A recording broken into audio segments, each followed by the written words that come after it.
and then I started dating my current partner, my girlfriend, and she made me realize how much love I have for Lego and for toys. And so when I started dating her, I started reconnecting with my younger self. Because, I think we all go through this, where we, as teens, we kind of feel we're too old for Lego, or we're too old for toys. And so we kind of disconnect from that part of us. And sometimes it works for people, but for me, I kind of felt like when I looked at the mirror, I couldn't really identify myself anymore. Or when I look at pictures of myself, I couldn't really recognize who I was when I was a kid. It felt like a completely different person. Hello everyone, and welcome to TFOL Talk, the podcast where we shine a light on awesome teen fans in the LEGO community doing amazing things, and maybe the occasional AFOL too. I'm Doodlebricks, aka Kavi, and today we're going to be hanging out with MyBrickOpinions, otherwise known as Ace.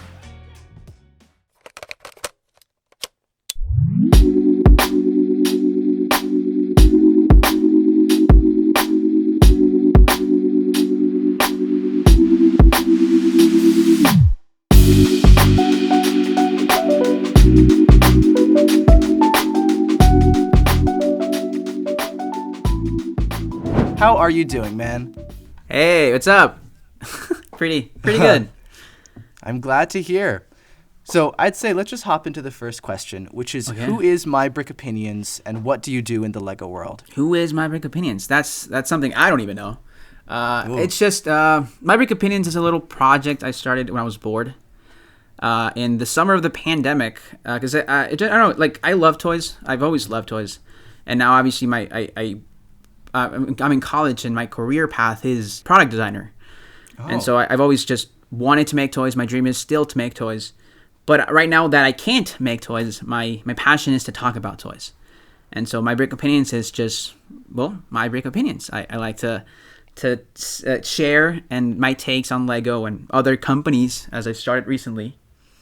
And recently MyBrickOpinions has become more of I really like the idea of, because I don't like the idea of always punching down to companies, and I really like celebrating hard work, especially now as a designer and having been being in the product design industry and working. I understand how hard it is to make a product, and sometimes Lego fans primarily it's really easy to criticize something without knowing how much work goes into something.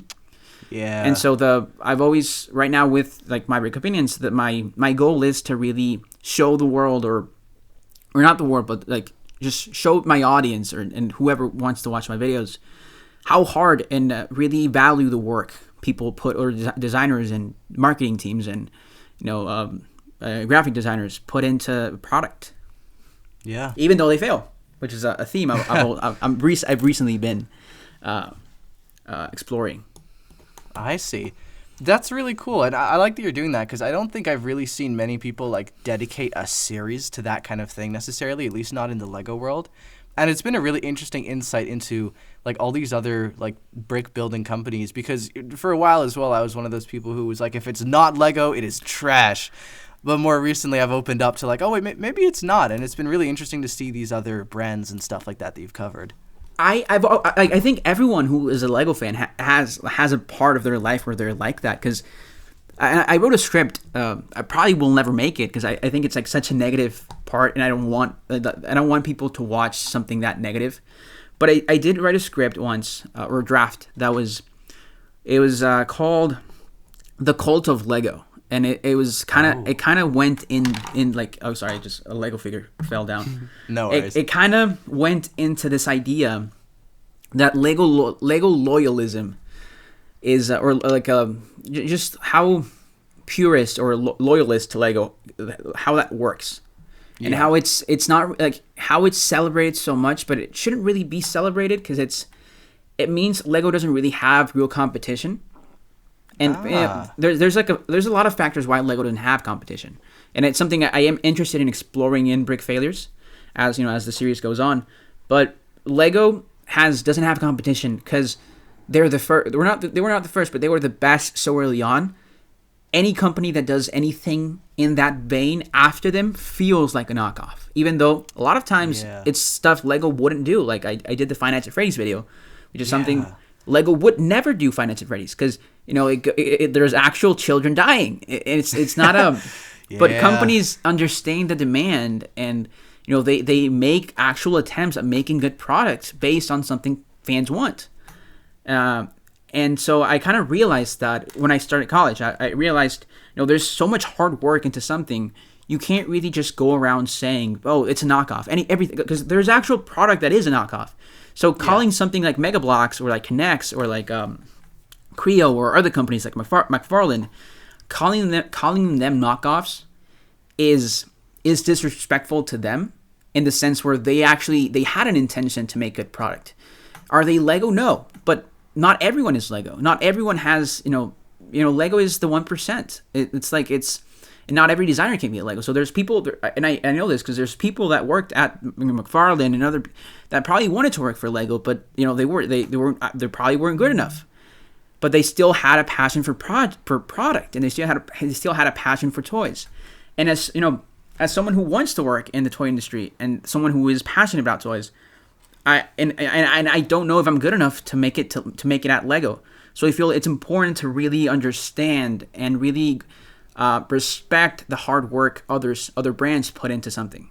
And sometimes when it's noticeable, there isn't really hard work, and this was just made to make money. You should also call it what it is. But for me right now, that's kind of what I want to do. I really want to explore and show people the hard work that goes into product, and it's how it's always. Even though something failed, we should always appreciate the ideas or the mechanics behind it and understand why they failed. Because if we don't really understand why something went wrong, we will end up making the same mistakes.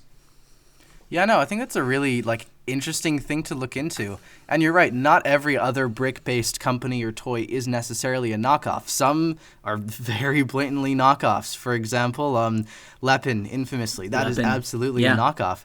But then these other things like you mentioned, like Mega Constructs, I've come to realize that it's not really a knockoff anymore. It's more something in the genre of brick-built toys, just like how other block-based games aren't Minecraft clones, they're just block-based games. Yeah, it's like Terraria, right?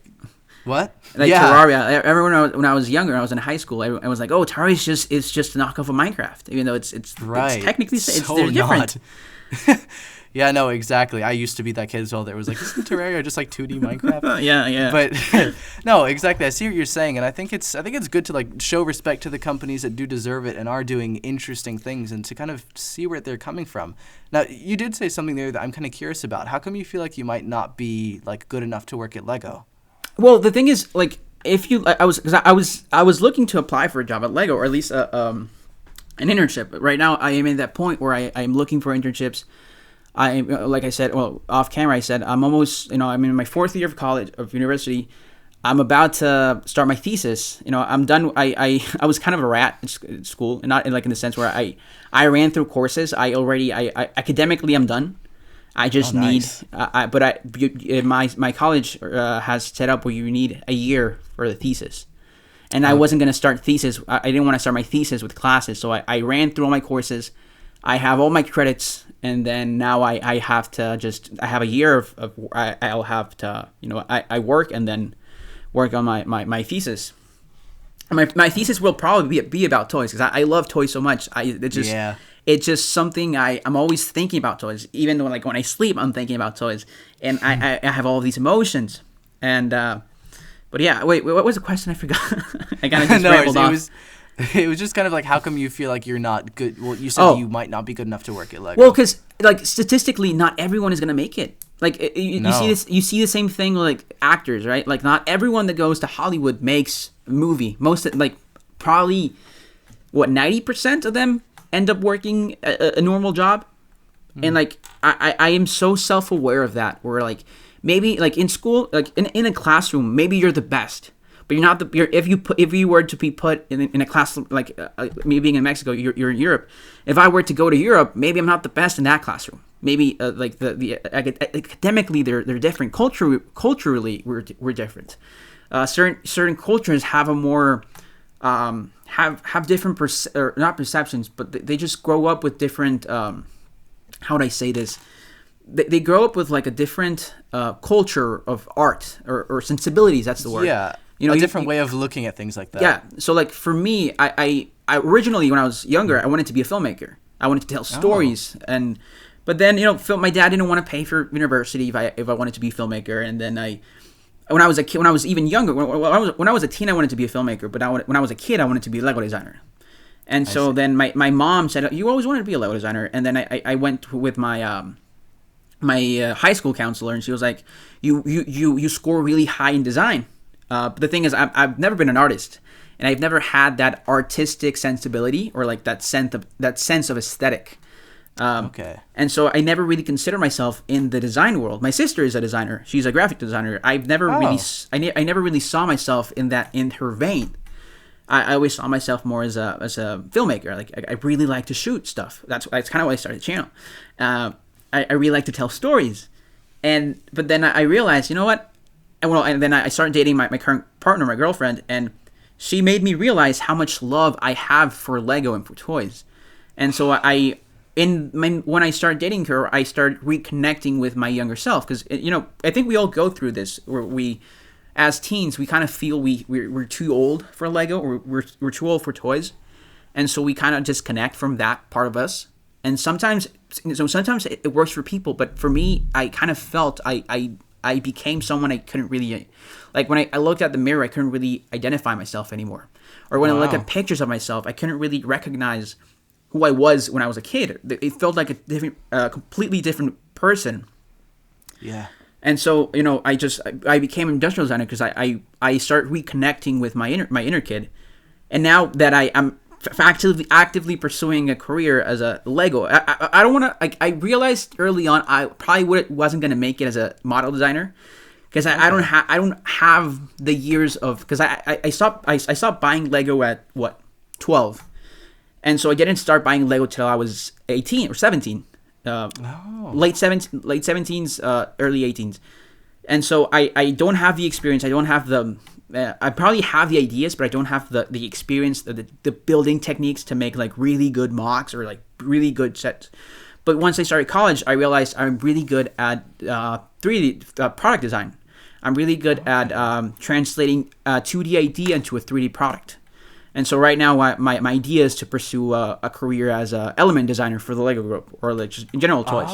So like I'm actively looking at positions for openings for element designers.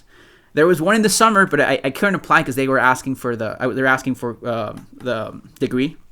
I don't have a degree yet, but I'm working on my portfolio. There's a few things on the channel that are coming eventually. I have a few like I don't like to say because I'm not an artist, so my custom figures aren't that good. But my molds, the custom 3D models I make, I think they're really good. And so I definitely have a few things for that coming. But again, going back to the question, I don't know if I'm good enough. Like for me, I think I'm good enough. But for Lego, I don't know if they consider myself good enough as an element designer. Well, yeah, I think there's always that doubt of like, are you good enough for whatever you want to do? But I think as long as you have confidence in yourself, just go for it. And if you get rejected, it's not like you're never allowed to apply again. So it's worth the shot. Oh, I plan like. I'm not planning on giving up, but I'm definitely going to give it my all. Good. I know someone who I spoke to someone who is an element designer now, and he applied 5 times before he got the job. So that's consistency. So that's my thing. But yeah, no, that's my plan. So throughout my 20s, it maybe by my 40s I don't make it. I'm not gonna make it, but maybe through my 20s and early 30s I might try to actively try to pursue a career as a element designer. Yeah, I think that's really cool, and definitely a very good thing to pursue. I've talked to quite a few people on here who want to work in different areas of Lego, but never have I heard element designer specifically. That's a new one to me, and I really like that. It's because, well, I have a video about this coming up, because I have a draft. I don't have, but it's like the Lego systems are so underappreciated, because there is so much work behind the system, yet it's always just seen as, it's a cool new piece. But because the Lego system has rules, so making a piece in the Lego system, it's like there is so many rules to follow, and yet they always just work. Yeah, so I'm really excited. Yeah, no, that's really cool. And I know what you mean. Like the whole Lego system and its rules. It's like sometimes I'll be messing around with pieces and just really strange ones will fit in a way that just work, and it's like, how does that work? It's crazy. You know why it works? Because it was designed to work. Right. That's exactly. the system. That's the system. That's the The system. system. It is so brilliant, and it's something like right now, as I try to pursue the career Lego, I'm constantly studying how and I want to speak to designers or former designers, because it's really hard to speak to designers if you're not in LAN, but it's really easy to talk to former designers that are not in Lego anymore. So I'm really I'm trying to get in contact with people who were part of the early on, like 2000s, where there's I like to say there's like this Nexus event in Lego, where the 2000s from 1995 to 2005, Lego redefined itself, and there was a before Lego, the Lego Revolution, and there was an after. Because I definitely see, like, in the 2010s, I was speaking to a friend about this last night. In the 2010s, there are definitely trends, and you could probably predict Lego's future with just looking at the trend from 2005 to 2024. Well, yeah, we're almost in 24 now. We're getting the set images. That's really excited about that. That's very interesting. I didn't realize that. But so, do you mind if I ask how old you are on here? I am 21. Okay, cool. I'm 21. That's awesome. So you were 17 then when you started your channel? I was 18. You were 18. I was 18. Because my birthday is in March, so I was 18. I started the channel in June of 2020. All right. So it's I just turned 21 in March. Cool. This year. All right. That's awesome. Yeah, I remember seeing your videos pop up when Monkey Kid first came out, and I was looking up about that stuff. And you're like one of the only people doing videos. I was one of the only people. Yeah. Yeah. That's how I got my start. Exactly. And all right, so I'm just trying to think if you answered this already. So I'm gonna ask this anyways. How and when did you get into Lego? Okay. That's I've always wanted Lego sets, because the Lego sets when we grew up, because you're of my age range. Yeah. Lego as a kid, because I was born in Mexico and I moved to the States when I was 4, and then when I got to the States, I really didn't know English. I was 4, and so I learned English through the TV. I watched a lot of TV. I watched a lot of SpongeBob. I watched a lot of SpongeBob. I watched a lot of Ben 10, and I learned English through TV. And toy commercials were just at that time they would just make you want to buy it. And growing up, I always wanted the Bionicle ones. The Bionicle ones were just so cool, and I always wanted Bionicle. And I know there were other Lego commercials, but the only ones I remember, I vividly remember, were the Bionicle ones. Primarily the Anika and Paraka ones, because they just had this vibe. Yo, Paraka! Yeah, no, they were just so good. And I really wanted Bionicles, but I was too young, because the box said 6 and up, and I was 4. And so your parents actually cared about the age rating on the box? Yeah, because my older cousins had Bionicles, and I saw them play with their Bionicles, and my parents just didn't know if I could build them, and so they just never they would rather buy me a Ben 10 figure or a Ninja Turtle, because they're about the same money, and he's not going to break this. Yeah. Especially those Bionicles, because those Bionicles broke a lot. They did. I bought some of them for a video, and they break a lot. I've already bought replacement parts, because I know some of the joints are gonna break, because you can already see the cracks. But I always wanted Bionicles, and then finally in 2009, my godfather knew I wanted Bionicles, and so he got me. But I didn't know the names. I didn't know the names. I didn't know what years they came out. I just knew the colors. So I told him I wanted the blue one and I wanted the green one. But I was referring to the blue one being the Toamari Gali, and I wanted Liwa from 2008. I wanted the Mystica. The one, because I remember the commercials. For the Mari, Gali the was Mari ones were so cool. She was the centerpiece of those commercials. So I loved wings. I talked about this in my, if you haven't seen, for the viewers, in my McDonald's video, I loved the Bionicle, the aesthetic of them, and so I got the Mari. I had the little McDonald Mari, and that was my Mari, my Gali growing up, and I wanted the green one, and so I told this my because I didn't know that they retired, so my godfather got me the Glatorian Bionicles. He got me Gresh and Tarix.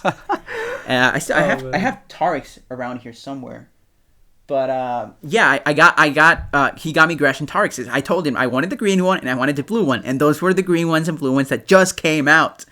Or actually, that was winter 2008, so I was already of age, and I wanted, and those had just released, so I got those two. And then he also gave me the movie, and so I watched the movie, and I wanted Maranui, right? Yeah. And so those were my only Bionicles. But then they broke like a lot, like Gresh and Maranui, like they were completely broken. Tarix is missing a leg. And so over the summer, I got back into Bionicle, and I bought replacement parts for all of them, which are really expensive because Bionicle is really expensive now. Yep. But now I have my figures. I have my original Bionicles, and I have a few others. Like I never had I didn't have an original Tahoe, so I have one now. And I bought this for the video, my recent video. This guy. Oh, which one is that? That's the Tahunga. It's the Jaller. The Jaller Tahunga, right? The Mictoran one. Yeah. And so yeah, that's very cool. So it started with Bionicle then, and then just kind of went from there. My love for Lego started with Bionicle, and then in 2010, I got my first system set, which I actually have here. Because I rebuilt a lot of the things. Again, like I really like this idea of connecting with your childhood through Lego. Yeah. And so I bought it was this Harry Potter set, the Dobby Encounter, from 2010.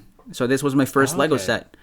Your first system set then. Yeah, first system set, and from there on, I started buying Harry Potter, and then Ninjago came out. I got the spinners, and then it was on from there. Right. Okay, I see. That's really cool. And then from there on, how did you join the online Lego community? It was just when I got back, I started buying Lego back in 2000. I was always watching YouTube videos. I got Just Too Good, obviously, growing up, and then in 2018, I wanted to start buying Lego again. That was the year I met my girlfriend. Her brothers were really into Ninjago. So I got back into Ninjago because I was watching Ninjago with her brothers, and so I bought some Ninjago sets, and then I found I shouldn't say this, but I found some early sets, and so then a few people got in touch with me because they wanted to get sets early, and I found a few Lego sets in Mexico. So that's how I first got my I found people on the internet because I found sets early and people wanted to buy those sets early, and so nice. I didn't sell them. I just connected people to the ones. I just connected them to people who were selling those. I see the Lego black market now. But yeah, the Lego. Funny. It was a Lego black market. I was too naive. I didn't know what was going on. It's not nefarious at all though. I made this I think I made this joke when I was at like a Lego convention up in Portugal with some of the guys there, Paredes de Cura. It's the Lego dark bluish gray market. It's not as bad as black market, but it's just a little bit darker. So like it is very sketchy because if you know where these sets come from, you're in trouble. Yeah. But if you don't, you're just ignorant. Yeah. And, right. But if people know then you're gonna get in trouble, right? And so that's and I didn't know. So like I was when I met these people on the internet, and so I got in contact with a lot of people and leakers mostly, because they wanted images and stuff, and that's how I started. But I was under a different name, and then once summer came around, I was like I had an Instagram, and then I was like, you know what, I'm just gonna start a YouTube channel, and I started MyBrickOpinions. Yeah, so that's how I got connected, or that's how I got my start in the Lego sphere. I see. That's so cool to hear. I want to go back to a point you made a little bit earlier. I love that meeting your girlfriend now, your current girlfriend, that helped you kind of rediscover your love for Lego and all this stuff again. Like, you don't hear many people say that, and that is awesome. I love her. We've been together for 5 years now, so nice. I'm probably gonna. She knows this. We're probably gonna get married eventually once we can afford it. Yeah. But no, yeah, she helped me connect with my inner child a lot, and to this day, she still helps me connect with my inner child a lot. And it's something. It's an idea because especially for people our generation or my generation, and you're a little bit younger, but I still consider you part of our generation. Yeah, same generation. It is still something like a lot of people. We're part of this movement where we are not shying away from what we like in our childhood, because part of growing up is that it's it's leaving your inner child behind. And so for me, it's like, no, it's good. And even like the generations before us, there were collectors, but they were always shamed. There was always this stereotype of the fat ugly guy collecting Lego or collecting in his basement. Yeah, exactly. Yeah, and it's like now collecting is cool, and I like to be a part of this part. Or like, and when my friends, some of my friends, my channel used to be a secret because most of my friends speak Spanish and I speak English. My channel's in English, so most people didn't know about the channel. My parents didn't know about the channel for a long time. I think I didn't tell my parents about the channel until I got 1,000 subs and I got monetized. Wow. I didn't tell my parents about the channel until I needed help with the tax stuff. My parents were like, why do you need tax information? I was like, I have a YouTube channel. But yeah, no. I forgot what I was saying. Yeah, the channel for me was like a secret, and now I like being part of this movement of really helping others connect with what made them happy as kids, and growing up and entering your adult years. I like that idea of I don't have to be sad. I can buy stuff and I can buy stuff just because I can, and it brings me joy. Is it very, how would I say this? Is it a shallow joy? Maybe, because it's it's not coming from you, it's coming from other stuff. But hey, life is hard. And if a Lego set on your shelf makes you smile, a Lego set on the shelf makes you smile, and I love it. Right? I remodeled my room recently, and so I have all of my Monkey Kid sets now, and every time I wake up, I look at them and I'm like, I love them, and I would not give them up for anything. No, I get what you're saying, and I definitely see what you're talking about, like how it could be shallow, but I don't think it is, because you could really say that about anything. Like art, you could say, oh, you're just putting chalk on a piece of dead tree, but it goes beyond what you're physically doing. So no, I definitely get what you mean. I think it's it's the emotions, and that's at the end of the day, that's what makes us human, and that's what makes us connect. And connection is for me, connection is the most important thing. If one of the themes of brick failures is connection. Why do some things fail? Because there isn't a connection. It can be really good product. If you can't connect with others, that's what kills it. Yeah, no, absolutely. That's a very, very good point. All right, so what is the story behind your username and logo on the channel? Okay, the new logo or the old logo? Wait, they're not the. Is it just an updated version? No, I have two logos now. No, you're right. Yeah. Well, I'd say the original one first, and then the current. Okay, the original one the original one is my girlfriend. She learned how to do these. So these are eyes of God, and so she made one of these for me, and I was like, I love that, and then I made it the logo.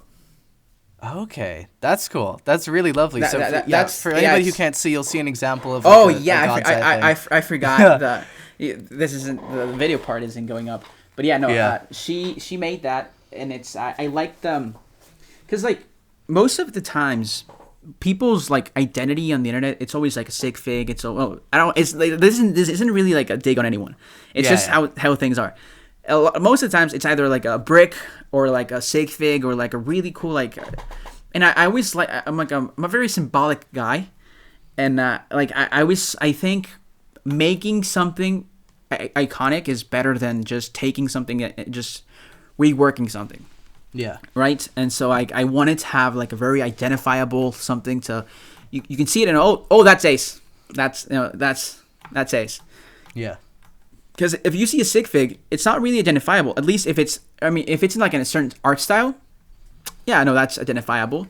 But if you just see a rendered sig fig, it's not really something that pops out. It's not really something as unique to you. And so because anyone you can just open MechaBricks and make a sig fig and then just put it on Blender, right? But if you can make something identifiable to you, that's what makes you stand out, and that's that was the idea behind the original logo. And then with the new logo, I kind of wanted to, moving the channel outside of Monkey Kid. That was something I was really I really wanted to stop, just not because I don't love Monkey Kid. I love Monkey Kid, but I really decided to move away from Monkey Kid because I felt I was relying too much on Monkey Kid. The channel was becoming too much about, if it's not a Monkey Kid video, people won't watch it. And, that was not, my intention was always to just start a conversation around something. And I started making Monkey Kid videos because I liked it. But then I kind of wanted to, there's other videos I wanted to make. Like, brick failures is not something new. Like, when I started the channel, I've wanted to do brick failures since the beginning. Like, it's not something I just came up with and wanted to do. No, brick failures it was a project I wanted to. Like, the first couple of videos were it was me learning how to make videos, but my plan was always when I feel I'm ready to make something more sophisticated, I wanted to make brick failures. It wasn't always called brick failures, but the idea and the essence of it was always there. It was always the idea was to explore failure and not in the sense where you laugh of it, but in the sense you understand it and you appreciate it. Yeah, I see what you're saying. And so that was and then so I really like the arrows because inside the original logo there's arrows, and I start using the arrows as a background in like some of my later videos before I took a break from YouTube, and so I started having arrows, and I really like how the arrows look. And so I was just like I was trying to redefine what my Brick Opinions was, and so I just took the arrows and I was like, oh, what if I make the typography arrows? So like if you look it from afar, it looks like arrows, but if you look it up close, it's MBO. And so that was like that was the idea, because I like that. I started like reading up like just what makes something identifiable, and so if you have to be able to identify it from afar and from close. And so I started looking at ways to make the MBO logo look good. Like in YouTube, you don't see stuff from afar, but you see stuff really small. True. And so I wanted to make something that if it's small, it looks like arrows, but if it's big, it looks like the MBO. That's clever. That was the kind of the idea behind the redesign. I see. That makes a lot of sense, honestly, because it covers both grounds of like you're looking up close, you see the letters, and then far away, it's more the shape of it. It's identifiable in that way as well. And the colors, That's very clever. All right, that's awesome to hear. And I'm assuming how come you went with the name MyBrickOpinions? Just because you wanted to share your thoughts on it? Yeah, no, because there was a podcast, it was a sports podcast that I liked a lot. It was called Strong Sport Opinions. And I was like, that's a really good name. And then I was like, when I was thinking of, because originally I didn't want it to be like Ace Bricks, right? Yeah. And so I just and I know, and even though Bricks is kind of like overdone by now, definitely, there's like so many people with Bricks in their name. Maybe I thought, one of those people, yeah. I thought, and it's not a dig to anyone. It's like if you feel comfortable, it's like it's fine. But I wanted to have like a clever spin, and so like obviously like I wanted something to close out videos, and like like the game theory, right? Like it's just a game theory. So I was like, it's just my brick opinion, and I was like, that's it. That's clever. I like that. No, it's really good. And that's how the name became. Yeah, no, it's very good because it gives once again a whole like identity to the channel, and it's your catchphrase kind of thing, and it's very good as well. Because at the end of the day, you're saying those are just my opinions. You can have your own as well. Yeah, no, it's and like a lot of brick failures is that it's my opinion. It's not a fact, or at least like there's some there are parts that are facts, because I do try to make the video as informative as possible, but a lot of it's just how I perceive stuff. Yeah, and so that's why it's just my brick opinion. Exactly. No, I get that. It's very good. So you've kind of taken a break from the moment from doing like Monkey Kid specific videos, as you've said, because you want to not be just held to solely Monkey Kid anymore. But do you think you're going to do any Monkey Kid videos in the future, or are you kind of done with that for the moment? No, I love Monkey Kid. I truly love Monkey Kid. I don't know if I'll do it in My Brick Opinions though, because I wanted. I see. I felt My Brick Opinions, the message was kind of losing itself, because originally I did My Brick Opinions videos, and then I also did Monkey Kid videos. And I always thought like for me in order to, because videos take a lot of time, especially like if you want it to be actually engaging, so you have to really plan it out and really have to. It's not something you can make in a day, and so I started, because with Monkey Kid I found success with Monkey Kid being one of the only persons doing videos on it. I found a lot of success with Monkey Kid. So I just felt I became complacent, and in a way, it's, if this is something just happened with the Lego community. There was this time in the pandemic where people were at home all the time, so they had the opportunity to make daily videos on the same thing. And at first, it's fun. It's a way to keep people engaged in a brand. And some brands need that stuff. Some brands, like Dreams, for example, Dreams probably needs right now like someone to make videos on Dreams and someone to grow a community. And so I saw the opportunity when I love Monkey Kid. And it's like, oh, nobody's talking about Monkey Kid.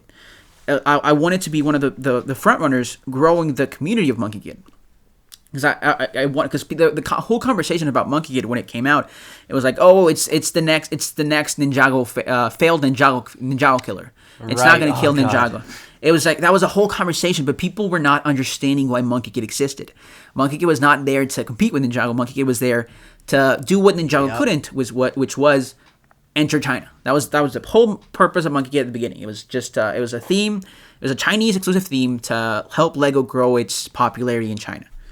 But the thing about Monkey Kid is, and it was so good.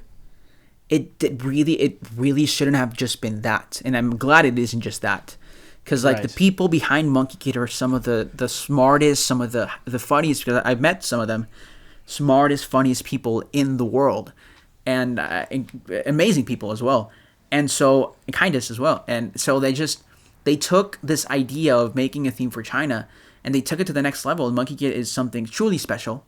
And something I don't think once Monkey Kid ends, which hopefully it's not anytime soon.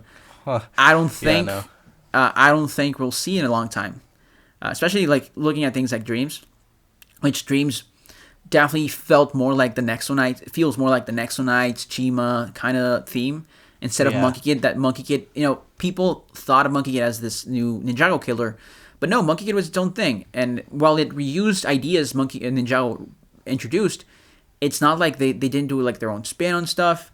And so when I started the channel for Monkey Kid, it was that I wanted to show my love and appreciation for the brand. But then I just became kind of just like the videos became shallow, they became rushed, they became unpolished, and I as someone who really as a perfectionist myself, I kind of fell in love with the success of making Monkey Kid videos.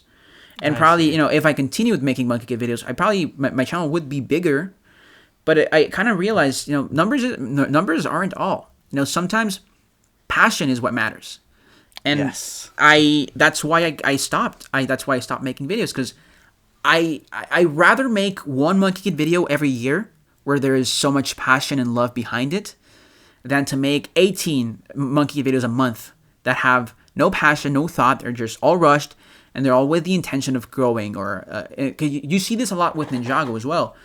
That's kind of why I stopped being a part of the Ninjago community, because it's all you kind of exploit. I don't know if exploit is the right word, but you kind of exploit the brand or milk it. And so when it is time to actually enjoy something, you can't, because you're already sick of it. And that kind of happened with me. That kind of happened with me with Seabound, because I was still part of the Ninjago community with Seabound, and I was just not enjoying Seabound. Because it was more about, oh, we gotta make content on Seabound instead of actually sitting down, enjoying the show. It was like kind of those things. I remember a friend of mine who also did daily Ninjago content for a long while.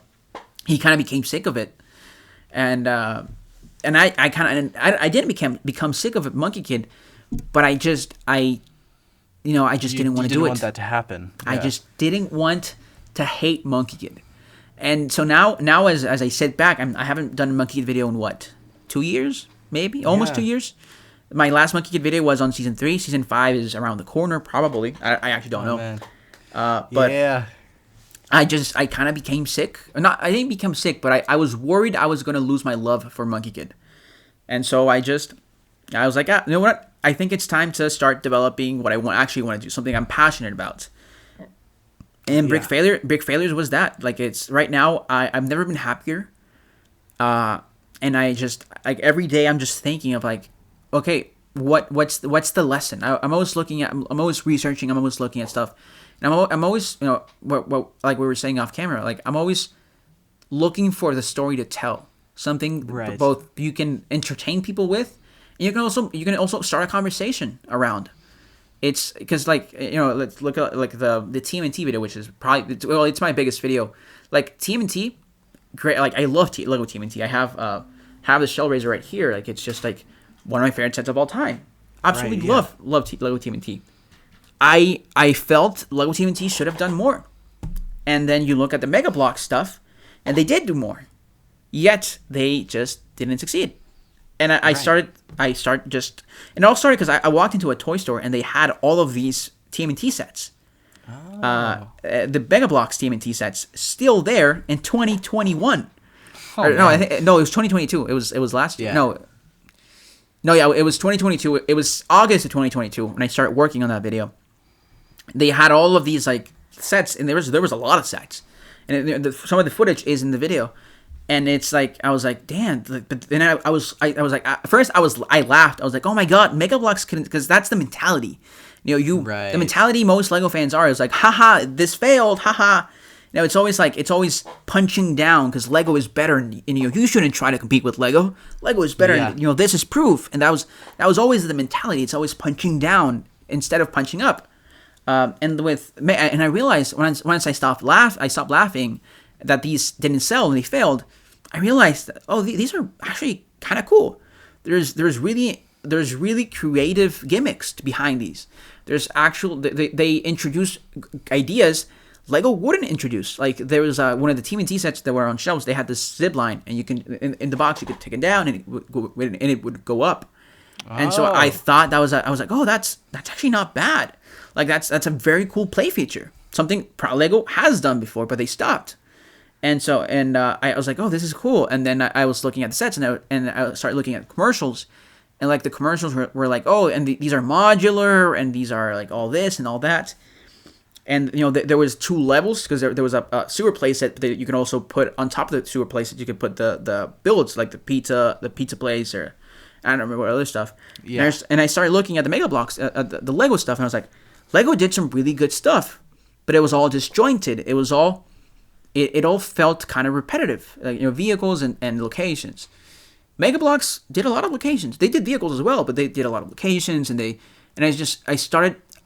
how I started developing the ideas of like, oh my god, like Mega Bloks actually did a better job than Lego, but people don't value that. People are just people are just like, oh my god, Mega Bloks stole TMNT from Lego. And that was the narrative. Mega Bloks stole TMNT from Lego.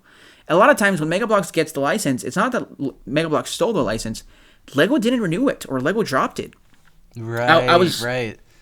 I was reading about Spider-Man 3 because I want to do a video on the Mega Bloks Marvel sets. I've been buying them. I actually have. Oh man. They're really strangely expensive. I have the Spider-Man here because it's a weird era of Lego, and it was actually Lego decided to not make Spider-Man 3 sets. That's crazy. And Mega Bloks was the one who made the sets. And I found a forum from 2005, and people are like, "Oh my god, Mega Bloks is gonna do a terrible job." Like, "Oh my god, the whole conversation around like Mega Bloks making Spider-Man 3 sets was like, "Oh my god, like I'm done with Spider-Man. Like I'm like good. It's good for my wallet. I'm not gonna buy any of them." Okay. But it was Lego's. It was the conversation was like Mega Bloks stole it from Lego. And it was Lego was the one who decided to not make, because in 2005 they decided to stop making sets based on movies. Like they were still going to make licensed stuff, but apparently I haven't researched, I haven't found a consistent source, but apparently what I could find is that Lego decided to stop making sets based on movies, like movies that were about to premiere. They started focusing more on evergreen. And if you look at Harry Potter in that 2005, 2010 waves, they were really small waves because Lego wasn't really focusing on. I don't even remember if the Half-Blood Prince had any sets. Probably didn't, because Lego wasn't focusing on movies at that time. I didn't know that at all. That's really interesting. I've literally never heard that before about them. And then not being interested in that. In 2010, that's when they came back with Toy Story, and then we got Prince of Persia. And that's when we started. That's when I think the rise of license came back, because Lego found success in licenses. Damn it. but yeah, if you look at that era, and again, it's probably someone in the comments is going to correct me. I don't know if it's true. I'm still researching it. Like, it's just like I've kind of just my mind. I love toys so much. My mind is just like, oh, I'm always thinking. I'm always looking for info. Like, I was researching for because of the next Brick Failures. It'll probably be out by the time that this releases. Is that's SpongeBob. It's SpongeBob. Ooh, that's gonna be cool. And I want to do SpongeBob, Lego SpongeBob. I want to do Mega Bloks SpongeBob, and I want to do the Snap and Switch SpongeBob. And so I started researching what was the context of, because that's something I've always I feel now I'm missing, or I realized in 2000 in the Happy Meal one, the one I just released, I realized I was missing with that one and I added it later. It was context of what was happening in Lego at that time is important. Why did Lego make SpongeBob? Because they just needed something because they could, and that's it. And and I don't know if I still haven't found ways, but it's just like, because if you look at Lego SpongeBob, it's like, it's so like every year there were 2 sets, 3 sets max. Like, there was a lack, there was a real lack of enthusiasm, or it feels to me that there was a lack of enthusiasm for the brand, but it was so popular. Lego kind of Lego just needed to oh, these are gonna sell. That's like a cash cow, yeah. Yeah, that's kind of what it feels to me. But Lego wasn't sure if SpongeBob could carry a five wave set line, so they just made 2 sets, and it was always the Krusty Krab, or it was the Chum Bucket, or it was iconic locations kids, fans of the franchise, could walk in and buy. And something I found really interesting about SpongeBob is that they were kind of like the Monkey Kid with the mechs. The Lego SpongeBob, they would have 3 years. The Krusty Krab would be 3 years on shelf. It would retire next year. New Krusty Krab. Interesting. The SpongeBob sets had a really long shelf life, because they probably sold, but they probably sold well, but they didn't sell enough, or there wasn't enough to make locations off, constantly. And once you realized, once they stopped making the same locations and made something new, that's when it ended. Ah, God, that's annoying. Jeez. Yes. I mean, I'm not a SpongeBob fan, but even then, I'm just that just sucks. And for the SpongeBob video, I'm actually interviewing people, fans of the brand, because I feel that's something that Brick Failures is missing, more perspectives. Yeah, so I see. I'm interviewing people for that right now, because I know a few SpongeBob fans, so I'm interviewing, picking their brains about how they feel about Lego SpongeBob. And then Mega Bloks, it's funny because it happened the same thing. It happened with the TMNT. Mega Bloks saw the opportunity. There was a SpongeBob movie coming out in 2015, and the toy industry movie years are big, because that means the product is going to be hot. Yeah. And so Mega Bloks got Lego dropped the license in 2013. Mega Bloks saw there was a film in development, or probably heard, or I think it was probably the opposite. Lego dropped the line because they didn't have space for it, or they just didn't want to do it. Because Paramount probably wanted a big line for the movie. They were like, "Oh, SpongeBob's coming back. It's gonna be hot. It's gonna." And this film was about superheroes. So it was about right. oh, we're gonna have superheroes. It's gonna be hot. And Lego was probably like, we don't have time for this. I don't know if it's true. I haven't researched enough to say it's true. But that's how right now I perceive it. But Mega Bloks, and so Lego probably dropped SpongeBob, and so Mega Bloks started working on their SpongeBob line. And Mega Bloks came out with a banger SpongeBob line. There was CMFs, there was everything you could do, but it's similar to the TMNT one. It just kind of burned out. Right. Yeah, it did, didn't it? And now nobody is really making SpongeBob. Well, no, Snap and Switch is making SpongeBob now, but they're $5 sets, and they're just sold at discount stores. I see. So it's nothing really crazy then. Yeah, no, it's more of an affordable. Actually most of the Paramount brands are at Snap and Switch. So Turtles is Snap and Switch. JoJo Siwa is Snap and Switch. It's those things. Yeah. Oh my God, I just remember them. Eesh. And that's kind of the vibe. I see. That's really interesting to know. No, you make a lot of really, really good points there. A lot of really interesting stuff to think about there. And it's, once again, I find it really cool that you're covering all this in your series now, and I look forward to seeing the future installations. Well, because the thing is, I realized there was a trend of negativity. Negative content sells. And so I realized, and it annoys me. It sells because it's like, there's people that want to know, like, oh, this failed, oh. And so I was like, oh, once you start analyzing it, there's stuff that failed that shouldn't have failed, and Absolutely. And identifying and valuing that is what I think makes it cool. Definitely. So you said before that you were a TFOL, right? Because you got back into it around. I got back in when I was 17. Yeah, so you were one then. So what was your experience like being a TFOL? Did people ever give you a hard time for being a fan of Lego as a teenager? Did they not? What was that like for you? Well, I stopped buying Lego at 13. Or it was 12. I was in middle school when I stopped buying Lego. So like I was because girls were laughing at me. They were like, because my friends knew about my Lego collection, and my friends would always point it out when like girls were around. So like people started making fun of me.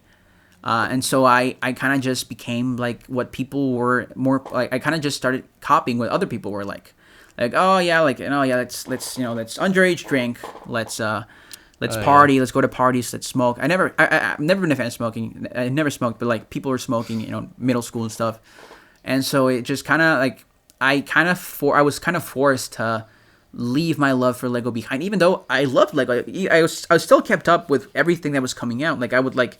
Every January, I would go to a toy store and I'm like, oh, these are so cool. I just wouldn't buy them because I was like, no, I have to be, I have to be an adult. And adults don't buy toys. Right, yeah, that mindset of like, no, I can't do that. No, but yeah, no, definitely, like, I definitely had a hard time in my early teens. And then through like my whole teens, they were like, I was off Lego. I was always interested in it. I would look at sets and like, oh, that's such a cool set. Now I hate myself because I never got them and they're really expensive. Yeah. Yeah.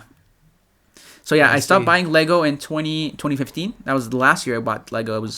I bought the Avengers sets, the Age of Ultron ones. God, I remember. And then I started buying Lego back in 2018. It was the Hunted. I bought some of the Hunted and SOG sets. Actually, my first Lego set I bought in a long time was the Battle. No, what was the name? It was the Throne Room Showdown with Harumi and Lloyd. Yeah. Because I started watching season 8 and season 9 with my my girlfriend's little brothers, and I thought, oh, this is awesome, and I really wanted a Harumi, so I got the Harumi, and I'm still buying all the SOG sets because they were retired when I got back, or they're retiring when I got back. Okay. And so I have most of them, but I'm missing the bike, the Zane's bikes, which is strangely the most expensive one. Zane's bike? I don't. The Mr. E set. Oh, yeah, sorry. I was thinking Hunted for some reason, but yeah, no. No, that's a really expensive set. Really? I guess because it has Mr. E. Yeah, but I got a really good deal on the dojo, the Temple of Resurrection and stuff. That's good to know. Yeah, because I started buying Lego I started buying back Lego in. No, I'm wrong. I started buying Lego in summer of 2019. Oh, not in summer of 2018, because I started dating my girlfriend in 2018. I started buying Lego again in summer of 2019. All right, I see. And that's something I want to touch on there. So you said that you were teased by like girls and stuff like that when you were younger about toys, Lego thing, whatever. So that's one of the factors why you kind of pushed away from it for a while. So then how did you approach, I guess, being open with your girlfriend, I guess, earlier on about, hey, I really like this stuff? How did you go about that? What was that like? It was her. She noticed because we would watch Ninjago. She would be like doing homework, and I would watch Ninjago with her little brothers, and I stopped watching Ninjago actively and rebooted. That's the year that's the year I got into middle school. I had most of rebooted, but then I stopped buying rebooted because people were making fun of me. So I didn't get the Temple of Fortitude, and I didn't get the Ninja the Kai's X1 Ninja Charger, and And then I stopped buying Ninjago, but I thought if I kept buying superheroes because I like superheroes, but it was more of a secret. So then 2015 comes around, I stopped buying Lego in 2015, or 2014 actually. But then 2015 comes around and I had the money and those Age of Ultron sets look cool. And I only got 2. I got the Hulkbuster because I thought I need a Hulkbuster.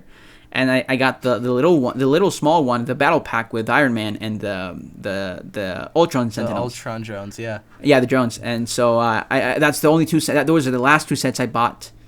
And then in 2017, my mother, she gifted me the Guardians of the Galaxy set with Yondu for Christmas, but I didn't buy that technically, and but that was a gift. But then the first set I bought back, it was in summer of 2019. It was like really discounted. It was really cheap, and it was a throne room, and it was because my girlfriend wanted to build a Lego set with me. Oh, okay, that's cool. And so I built it, and I was like, oh, this is awesome.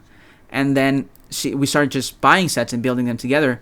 And then that year she got me the Batmobile, the 2019 Batmobile. And I loved that, and that was the first thing. I think that was the first Lego set she ever gave me. So she gave me that for Christmas, and so and then she was the one who started like, oh, if you like it, you should buy it, and she started gifting me Lego sets. And so my room, oh my god, my rooms just started like, my room used to be, there was little Lego, and now my room there's more Lego than humans, right? There's yep, that's for sure. And so now, like, my room is completely, like, there's only one wall without Lego. Every wall, there's Lego. I feel that. And so now, I got back into Lego because she pushed me to be like, you like this stuff, you should buy it. Wow. And that's how you know a woman is a keeper, when she's the one who's she really wants you to be happy, and she notices you like this stuff, and so she wants you to. She's the one, and then she got into Lego because she liked the flowers, and like, and she also liked the arcade pods from Ninjago, and she has a few of the arcade pods. Good taste. Yeah, because I have Lloyd, and then I never bought Lloyd and Kai and Jay because she had Kai and Jay. I was like, when we live together, we're just gonna have all three of them, so like, there's no need for me to have the other two. That's so sweet. But yeah, planning your shared Lego collection already. Yeah, we technically yeah. Nice. But that's so lovely to hear, and I love that so much that she was the one that pushed you to, like, embrace it more, because I don't think that's definitely not something that I hear as often as I feel like this should be heard, and it's really lovely to hear that she was the one that pushed you into that. And once again, that shows to anybody listening, there are people out there who will support your passions, and those are the right people. Guys, girls, whatever. Yeah, it's just about finding the right people, because it's about finding people that appreciate you for who you are, not for what you could be. Right. Like if they want to turn you into something you're not, that you're not gonna be happy. And so she noticed it. She noticed I'd be like toys, and so part of my journey and with the channel now is I really want to get sets I always wanted or missed out on, and obviously the channel's making monies, and not a lot of money, but it's making enough money for me to buy sets I really wanted as a kid. Including Bionicles and other stuff, and so life is good. Life is fun when you're buying Lego, right? It is, and I'm very glad to hear that. Like, I'm very happy to hear that, and as well, I think like that's your experience there is a testament to, like, if you should really, like, it benefits you a lot to be open about the things you enjoy like that, because it also tells you who people are right away, and whether or not you should spend your time on building these relationships with people, whether it be romantic or platonic. Because, like, I mean, say romantically, right? If you say to somebody like, oh, I'm into whatever it is you're into, we're just going to use Lego as the example here. Yeah. And they start making fun of you, not like like poking fun, but like genuinely making fun of you. That's not a person worth pursuing, because that's just not a nice person. So, like, why would you want to continue trying with them? They kind of reveal themselves right away, basically. Yeah, no, the thing about my girlfriend is, like, she was the one who, like, really pushed me to start the channel. Yeah. She was like, because I would just, like something would come out of Lego, and it's like, I would just, like, share my opinions. I was like, I hate this. And she was like, you should probably make a channel. Probably she was just tired. She was probably just tired that I was always just complaining. It's like, to you her. need to talk about this to someone else. Jesus Christ. Yeah.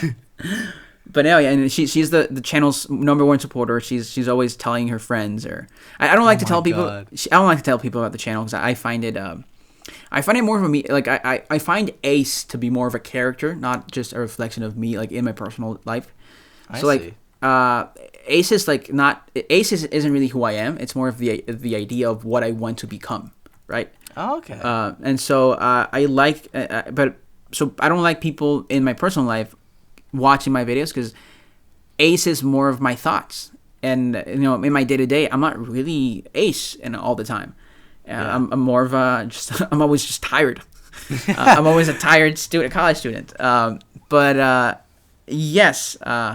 That she was the #1, like, she was my #1 supporter, and she was the one who pushed. She's always the one pushing me. She's always the one pushing me to start a channel, to the Brick Failures. She's the one who pushed me to Brick Failures. There was a time because I saw some negative comments about Brick Failures, and I thought about changing the name, but I didn't change. Or at least I haven't changed the name because I felt that's the point. The point is, these are failures. But failure isn't a bad thing. Failure is something to learn from. Exactly. Failure is something to learn on. Failure is something that should motivate us, because we see failure every single day. And so hiding away that failure is part of the problem. Yeah, no, absolutely. I get what you're saying. And once again, I love how things have like kind of panned out like that for you. And I get what you're saying about, there's Ace and then there's also you. It's kind of like your online persona. It's not that that's not part of who you are, but that's just, it's a part of you. It's not the entirety of you. It's more of Ace is more of my private thoughts though. Just like I don't like go around people telling them, oh my god, this line from 2008 flopped because. I mean, I do that with my girlfriend a lot, and she's like, she signed up for that. Yeah, no, she signed up, but she's always like, I'd rather watch the video because I can't visualize it. Yeah, like I remember with the McDonald ones, I would like, because I always test out scripts with her.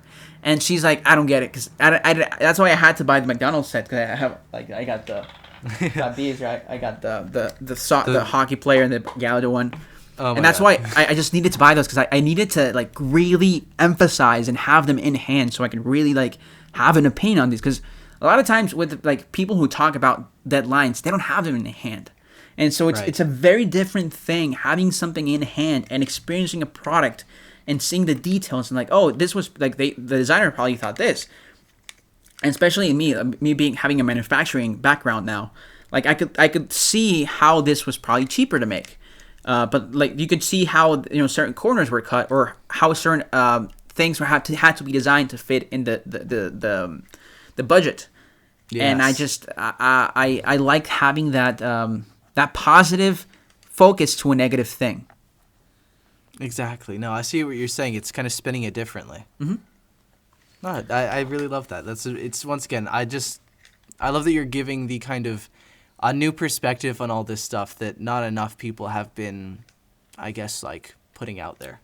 And I honestly, like, I want to change the conversation of stuff, because normally people want themes to die. Like with Dreams right now, they're always like, oh, Dreams is a flop. Dreams is gonna die.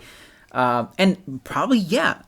But also, there's actually really good ideas behind Dreams.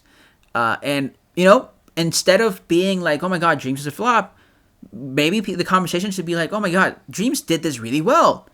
Right. Looking at the positive side of it. Yeah. And, I don't know. I just feel like the local community is mostly negative sometimes, because that's what sells. So, again, like you said earlier, like taking that negativity and trying to show people there is another way to approach negativity. Absolutely. So now, did you have any friends of yours that were into Lego either when you were younger or when you got back into it? No? I had friends that were into spinners, but then they weren't really into Lego. They were just more like into Ninjago spinners. So when that ended, like they were more fans of the show. They really weren't fans of like Ninja. And as growing up as well, like my friends, they made fun of me for buying Lego. Especially for buying Ninjago. Like, that was the thing. That was the problem. Like, oh, you're buying Ninjago. And I still think even inside the local community, there's still people that make fun of people who buy Ninjago. Yeah, that's kind of a given with any of the lines, though. Yeah. I mean, everyone also, like, bugs. Like, they always... it's really easy to pick on Star Wars fans as well. But, yeah, so I didn't have friends that... I really didn't have friends. I mean, now I have, but now... didn't have friends that grew up watching Ninjago. Like I had my like close friends that watched Ninjago, but that was about it. And then Ninjago became really hard to watch, so most people just stopped watching Ninjago. And so especially like in season 4 tournament, people stopped watching Ninjago in tournament because it was really hard to watch, or not hard to watch, but it's really hard to find. You had to watch it on YouTube most of the times. And so I just even now when I talk to like new friends I made in college, they're like, oh my god, I love Ninjago. They only like Ninjago. They only watch the first 3 seasons. Right. And I'm like, oh, and I was like, oh, we should binge the whole show. And it's like, nah. That's always the thing. Is like Ninjago has become so long. People who were fans in the early days, they're not interested in the new stuff. I know, but like I see that with like a lot of other shows too. But the thing I always find funny is when people enjoy a show, they're like, "Oh, it's not long enough." But then when a show is long, they're like, "Oh, it's too long to watch." It's like, which one do you want? True. That's really true. That's just how it works, though. Yeah, it is. But no, I definitely understand that with what you're saying there. One of my best friends, I was talking to her the other day, and she was like, "Yeah, you know, I used to watch Ninjago," and I was like, "You did? You never told me this." And I was like, "All right, we're gonna watch the entire thing over." And she was like, "Okay, sure." So at some point, I'm gonna sit her down. I'm gonna be like, "Right, we're watching this whole thing." I've done that with my girlfriend a lot. Yeah. a lot of times. I remember with Crystallized, we binged Crystallized together. Oh, that's so cool. Even though it probably sucked. It sucked for me because I was really bored. Oh, really? Yeah, I didn't really like Crystallized. Oh man, I was gonna say like I think I could go on for hours about that, so I'm just gonna quickly leave my opinion on that, and then we'll go on to the next question. Yeah. But for me, Crystallized was the pretty much perfect Ninjago season, except for two key factors: the way the Overlord got defeated, and then the fact that they used goddamn Sally's song at the very end. I hated that so much. I knew that was gonna happen when the song was introduced. Really? That's interesting. Yeah, because there was so much production, there was so much work put into that song. That song wasn't a song for a day. That was a song for the end of the. And I remember speaking to the Masters people, and they were like, "Yeah, no, that's a song for the end of the show. God. It's gonna be the song of the show. I hate You're gonna use the song to unite the people." You know, it's like the film trope. You can't introduce a gun in the first act and not have it go off in the third or second. Chekhov's gun. Yeah, exactly. Yeah. Yeah. Oh man. No, I really hated that. I was like, what? This is the ending of like the first whole like saga of Ninjago, and you don't even use the like music that's been through the entire thing. Like, nah, I could not get behind that. Anyways, though, if I don't stop, Yeah. myself, Moving on. Yes, I'm gonna go ranting on that for ages. But, anyways, let's see. So if Lego was gonna start focusing on teens more, like they have with this whole Adults Welcome campaign, what do you think they could do for TFOLs? Bionicle. Yes! That's Bionicle. the same answer that LJ gave on the last episode. Bionicle. The thing about Bionicle is now that I missed out on I was too little for Bionicle, but now that I've because I'm working on a Bionicle video. Now that I bought Bionicles and I have them, Bionicle is it is great. It is so much fun. There's so much to do with Bionicle. There is so much lore. There is like Bionicle, but I don't want them to do it how they did with the G2 though. G2 figures are awesome. I bought one of the G2 figures. I'm buying more G2 figures.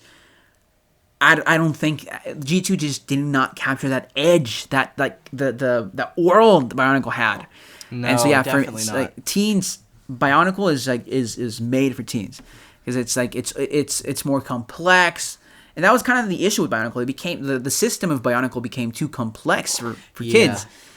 And teens just absolutely dug it because it was like it's so complex. It feels more adult. But then Lego was like, no, we need kids to buy these. Yeah. And so that's why Bionicle ended up paying because you can't like I don't really see Lego focusing on teens because teens don't make the money kids do. That's interesting. The thing is, though, I feel like it's still it's the one gap in the market that they haven't covered yet. And if they could do that, then they'd have every single market, I think. Well, age-wise anyways. Well, the thing about it is most of the toy industry does not focus on teens. And there's a reason for that. It just, like percentage-wise, there are more adults buying toys than teens. Because teens don't really buy toys. Teens are in that age of, we should, toys are for kids. That and then they don't have the money to. Oh, money as well. Yeah, money is a big part. But yeah, no, teens have other responsibilities. They have other interests. Girls. Some of them, drinking and parties and stuff, and shoes. There's other Shoes. things. There's other things. A lot of teens collect shoes, clothes. I remember one of my friends when I was a teen, when I was younger, and I bought a Lego set at a mall, and he was like, "Lego set? Why don't you just buy clothes?" And I was like, oh, so that's how teens spend their money, right? I do feel like the teen and like I know there's like there are not examples, but like I know there are exceptions. Yes, there are exceptions, but the thing is, statistically, and Lego is a very like analytical company. Statistically, you would lose money making sets for teens, even though some teens love them. But like, and I remember Penn made a video about this. Like, teens just don't buy Lego the same way kids do or adults do. Even now, adults, like the adult market share is growing now. Now it's 25% of the market. Yes. Whoa. But I don't know 25%, but I remember there was an article that said 1/4, but I don't know if it's. But then I made some research and it said like it was like the 10th. I'm not sure what the percentage is, but kids buy more toys. Like kids buy more Lego. But it's not the kids buying the toys themselves. It's the parents. It's the parents buying the toys for the kids. Yes. Yeah. And so that's the thing. And like teens do buy sets. Ninjago has actually. I used to say Ninjago's problem was that it had a really big teen following. I was wrong, because most of the kids I walked into the toy stores and I've seen kids be like, "Oh my God, the new Lloyd mech, the new Lloyd, the Evo mech, this guy, this one." I've seen kids. I was looking for that same mech, and there was one left, and I saw a kid be like, "Mom, I want that mech," and Mom bought it for him. And that's when I realized, oh no, Ninjago is still big on kids. And then my nephew, he started watching Ninjago. He wants Ninjago sets. I'm gonna give him Ninjago sets for his birthday, and every time he comes over, he starts playing with Ninjago sets, my Ninjago sets. And so I realized that with the gimmick sets as well, the spinners. I gave him I have one of the new spinners, and I don't like them because I grew up with the old spinners. I gave it to him. He freaking loved it. He was playing with it. He took it everywhere. I'm giving him one of the spinners as well. He just freaking loved it. And that's when I realized, oh no, Ninjago is still very much a kid's line. Oh, absolutely. But it has the appeal for multiple audiences, which is the good thing about it. No, it definitely does. But percentage-wise, again, statistically, more kids buy Ninjago than teens. Even though teens are more vocal about Ninjago. Yeah. There are more kids that buy Ninjago than teens and adults. True though, but I do still wonder if that's somewhat of course partially it's because of all the things that come along with being a teen, but I do feel like that's partially because Lego just isn't putting in the right efforts to marketing towards teens as well, because once again other companies who don't necessarily do toys but other entertainment based stuff are able to do it, say video games companies, things like that. The thing about Lego is, I mean, Lego is like the perception of buying Lego has changed a lot. Now it's a cool thing to buy Lego sets, but it's a cool thing to buy the black box Lego sets, right? Right. You're buying the new Ninjago mech. Why? Why are you buying the new the garden or the architecture stuff? That's the stuff for adults, and so I just feel like teens are just it's not necessary for Lego to market to teens.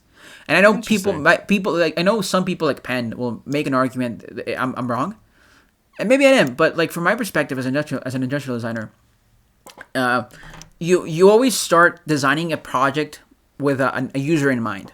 So every time you whenever I start you start with a problem. So you have to find a problem. You find a problem, and then you're like, okay, what's the user? Who uses this problem? And so.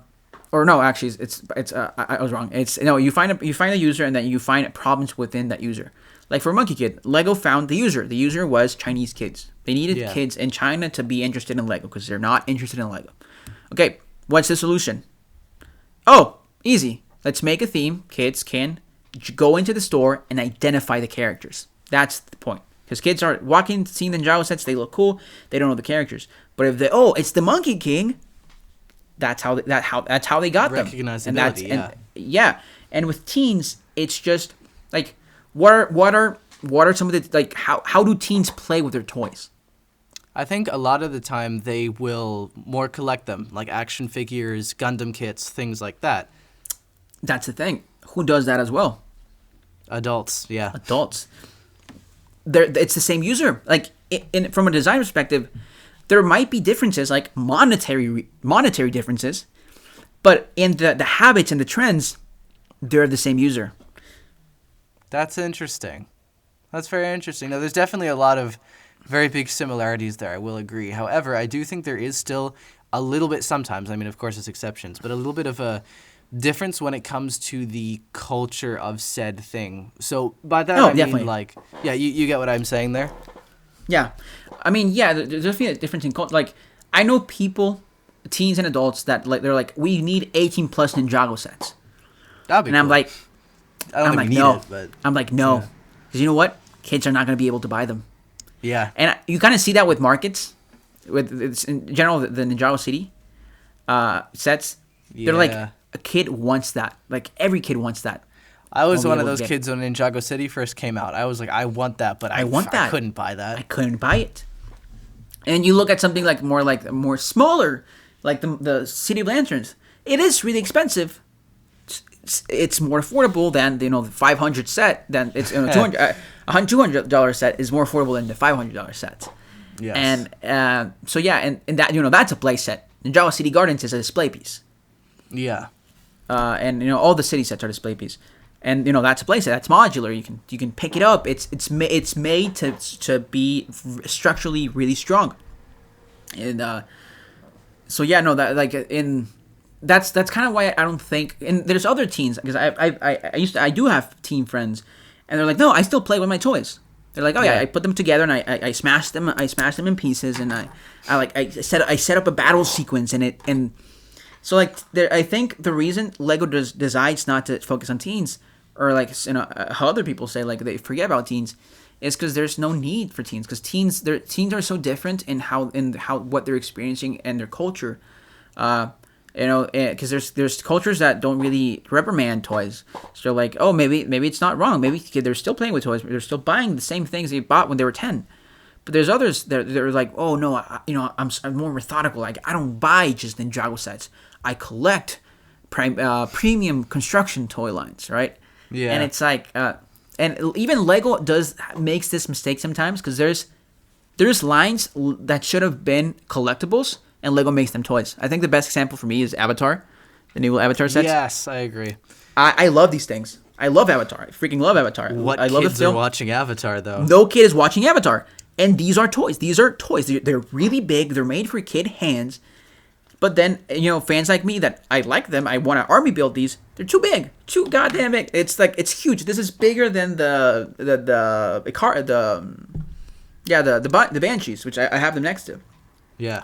And then Lego does identify that sometimes with like Horizon. Tall Horizon. Yeah. Perfect. But the issue with that, though, I find, is that they then don't like continue to expand upon that, even though it does really well. It's like a one-off thing. That's the thing about Lego is Lego takes a lot of time to, like, data-wise. That's for sure. It's like, because they're so analytical, like Transformers, or like, I think the best example is Sonic. Sonic 18 plus set sold really well. What was the direction? Let's make it for kids. Because you know what? Stats say? Yeah, there was adults that bought it. There were more kids that bought it. There were more. Sonic is very popular among teens and adults.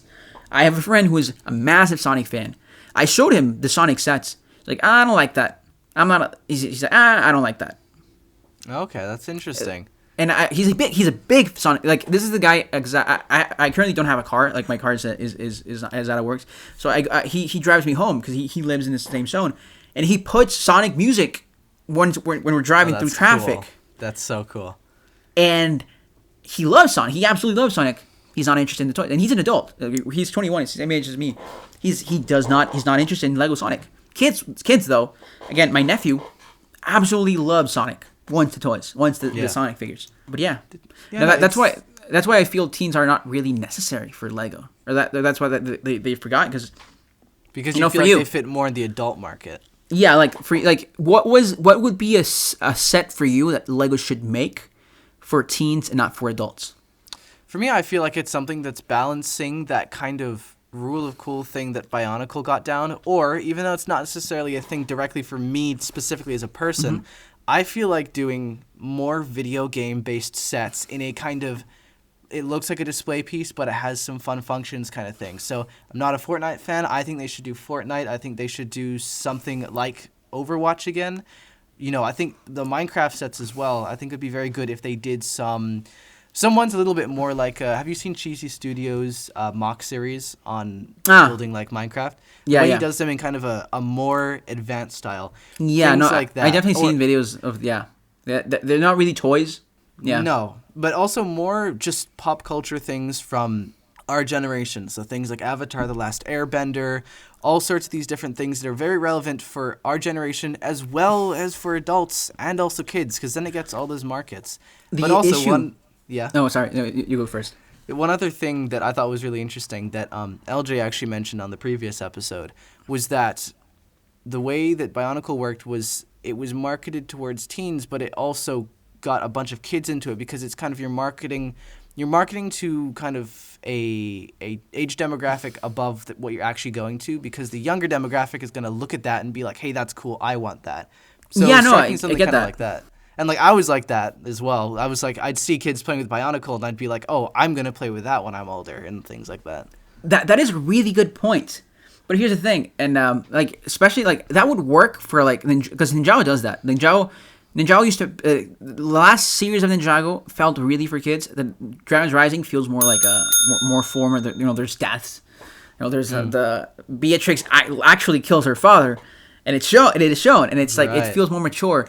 And Ninjago definitely feels in that sense where it is maybe not it's not for 5-year-olds, but now it's more for 10 to 12-year-olds. Yeah. But the thing is like I think the great example is Avatar: The Last Airbender. Yeah. Statistically, it's never been able to sell toys. Never. Oh, really? All the toy lines have failed. McFarlane made an Avatar toy line when Avatar and the pandemic, when Avatar was at its peak. Everyone was watching Avatar. It was the #1 show on Netflix. Wow. People, I don't remember who it was, but they made an APA idea set. project? And yeah. Here's the thing. McFarlane line, flunked. They had 7-inch line and a 5-inch line. The 5-inch line had figures, had vehicles. Nope, nobody bought it. I still see them in shelves. Nobody bought it. Well, maybe the key there then is more kind of collectible items once again, because I do see stuff like that for Avatar doing better in that sense. I wanted my dream is I was one of the backers for the APA. Like I want that, but thing is, by the time Lego makes it or realizes it, Avatar is gonna be I think that kind of happened with Tron when Lego made Tron. By the time they made the Tron set, nobody was interested in Tron anymore. Yeah, it was so irrelevant, it flopped, right? Yeah, I think that's different though, because Tron is a much more like I feel, at least. Correct me if I'm wrong. I feel like it's even more niche because I think Avatar is a more timeless thing. It is very timeless, but it also depends on the audience. Like, here's the thing. We as LEGO fans, and we are also fans of Avatar: The Last Airbender. We want it. How many people that don't buy LEGO want it? That's a good point. I see that with the BTS set. Yes, it sold really well the first couple months. Now I'm seeing it on discount a lot. Because the idea with like having themes, like this is something Lego realized. Not because you can make a theme means you should. And BTS is kind of that example. They could make a BTS set. People would want it. But not everyone is going to want it. Yeah. There is some crossover, but that doesn't mean you're going to convert the non-user to a user. Especially with adults. If someone like didn't buy Lego as a kid, but now they're getting into Lego as an adult, and because they started buying Avatar: The Last Airbender sets, what's the percentage of people? Like what's the how did you not get them earlier? What themes did not attract them before, and now in their 20s, now they're converting into Lego fans when they couldn't convert. Maybe it's a monetary thing. Maybe it's there's a lot of reasons. But overall, I want Avatar to come. I really want Avatar: The Last Airbender sets. And when Lego did them, they sold poorly, but they sold poorly because they're really bad. They're really bad. I thought the ship was good, but yeah. I was looking at the old Eurobricks forums, and they were like, when the set images released, I love looking at that like historical stuff, well, not historical stuff, but like really old forums, because there's like you can feel the opinion on stuff at that time, and people were not happy. They were like, oh my god, these look awful. I'm not gonna buy them, and so I feel Lego's lesson, instead of being, oh, these are horrible toys, they're what they got from that is, oh, Avatar doesn't sell. And then they look at the other stats of like Mattel's line being a failure and McFarlane's line being a failure. And I'm forgetting another line that sold poorly. And they're like, oh, no, yeah, Avatar probably, like there is an audience, but it probably won't buy the set. What the stats say is, the audience that likes Avatar they probably buy a shirt. They're probably not buying toys. This kind of happened with Harry Potter. If you realize, I have a script about this. Okay. It's Harry Potter. Every toy line they made sucked. It didn't suck. It flopped. It could not sell toys. Mattel had the line, sucked. It didn't suck. It flopped. Lego, they hit the gold mine. They did. They did, and I call it the miracle of Harry Potter, because they could sell toys, and the reason Harry Potter sells toys, you know why it is? How come? It's the locations. Right. It's people like Harry Potter because of the world. The reason toys can't sell is because you're probably going to sell really good Harrys and Rons and Hermiones and Voldemorts, but you're not going to be. It's not. It doesn't have the Star Wars factor. You're going to sell a background character from Episode 4. Right. No, it's like, but with Lego, you're selling the same characters, maybe some new characters, but you're not giving them a Neville Longbottom action figure. You're giving them the scene. You're recreating the location, the moment, exactly. And that's what sells. That's what's really selling. That's what makes Harry Potter sell really well, because people want to own that moment. Yeah. Not the character. And that's kind of the things where if Avatar was to come back, like there's very little things I think they could make that could sell. Like Oppo is one of them. Because to me, like, you saying that about the Harry Potter thing makes me think it could sell Avatar sets, for example, could sell even better, because it is very location based and things like that. How iconic though? I feel like some of them are pretty iconic, but fair enough. It's a difficult one. I watched Avatar as it was releasing. I've rewatched it. I'm thinking of set ideas, and some set ideas I think would be kind of like the SpongeBob thing, where like they're great locations, but you gotta understand this. Most people want the basics. Yeah, that's why Star Wars is always doing X-wings, because new kids buying the lines want the basic. If you start making variants of the basics, kids are not going to want the. You always have to have the basics on shelves, and so Avatar. Like I'm thinking of okay, you could probably do a season 1 Appa, and I would love a Ba Sing Se, but what characters would you put in there? It's been too long since I've seen Avatar. I can't remember. Iroh, probably the Azula, Zuko, for me, one of my favorite scenes is the Blue Demon rescue when he rescues Aang. Yeah. How can you make that into a cool that would, for me, it would be like a great $20 set. I don't know how many people want a Blue Demon Zuko. Most people probably want the normal Zuko, or the season 3 Zuko with the hair. And so that's kind of like the way I see it. It's kind of like the TMNT stuff. Like one of the reasons I feel TMNT failed, because people just wanted the turtles. Wanted the turtles. And so with Avatar, I feel people are just going to want the main core characters, and after that, their interest will dwindle. That's interesting. One of the other things I was thinking about from what you said before is how, how many people who were into those things are also Lego fans. But the other thing to me, I think, is well, which is maybe a little bit of a counter to that, is that despite if they're Lego fans or not, most people still know what Lego is, and it's iconic in that sense. And I feel like they could play that to their strengths, maybe not with toys, but with more one-skin, like collectible desk pieces, with things like that, like how Funko has. like I think most people, there's plenty of people who buy Funkos not because they're Funko fans, but it's because they're fans of whatever license or character it is that is in a recognizable style kind of thing, you know? I still think, like, if there were to be an Avatar Last Airbender line, or like I only want an Appa, and I better hope that Appa has Aang, Katara, Zuko, Toph, and what's his name? I forgot the brother. Sokka.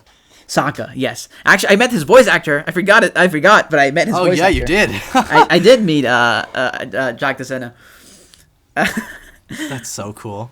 Yes. So, yeah, that's the thing. I don't think it's relevant enough to carry like a whole line. Like if it was releasing, if Avatar had continued and Lego had improved and still made set as the new show was releasing, and you have content to go alongside it, probably would have sold better. Like if the sets weren't horrible, because like the sets were horrible. Lego was just not ready to make Lego sets, Avatar sets when they did. No, but weren't. If the sets were better and they had actual like I think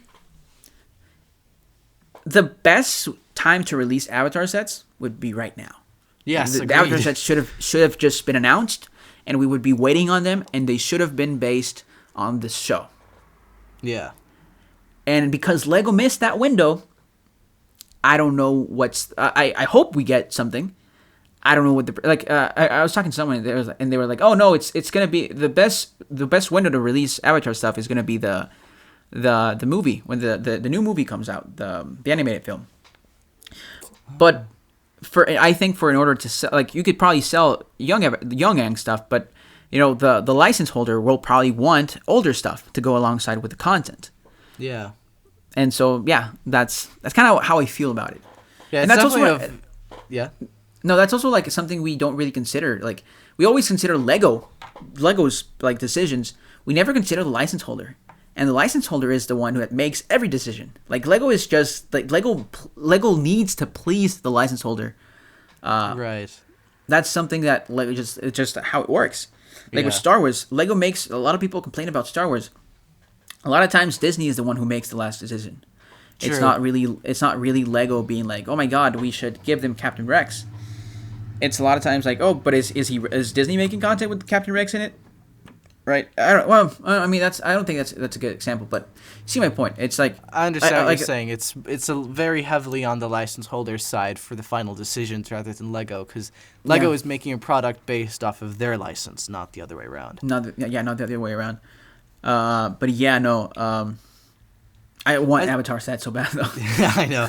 I agree. It's definitely a difficult one, and I think maybe Avatar isn't necessarily the best example, but just with all that stuff generally, it's a very difficult, I guess, thing to gauge, because also teenagers are very unpredictable, as I think most people know. But also, I think just kind of like to wrap up that kind of like discussion there about it, I think as well, maybe not even having to do necessarily a whole theme based off of these different licenses like Avatar or Fortnite or whatever it be, but maybe just sets like sets within their own umbrella, like the 18 plus sets, something like that. So it's like one set from a bunch of these different iconic things for our generation or something like that. I don't know, just something like that maybe. But I think as well, you said something before about how solving problems within, like, that's a big thing about marketing. It's like you have to find a problem to solve first.